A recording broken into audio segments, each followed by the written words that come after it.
Ovim želim da vam se zahvalim, predsjedniče Josipoviću, ne samo na prijateljstvu i razumevanju, već i na činjenici da sam dugo u polju politike na neki način bio usamljen na ovom prostoru jugoistočne Evrope i zapadnog Balkana.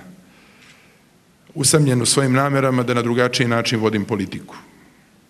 Usamljen u svojim namerama da iskoračimo jednom iz začaranog kruga u kojem se svi zajedno nalazimo i koji je definisao 20. vek. Više nisam usamljen i to je dobro kada sam sam u pitanju, ali sam ubeđen da je to velika stvar i za naše sveukupne odnose. I zbog toga uveren sam da moramo da potražimo naše sagovornike u svim ostalim narodima Zapadnog Balkana kako bismo dali puni doprinos stabilnosti čitavog regiona. Jugoslavija više ne postoji, niti će ikada više postojati, o tome niko ne treba da ima iluzije, ali uveren sam da imamo jedno zajedničko političko nebo, to je Evropska unija, i tu siguran sam nema spora.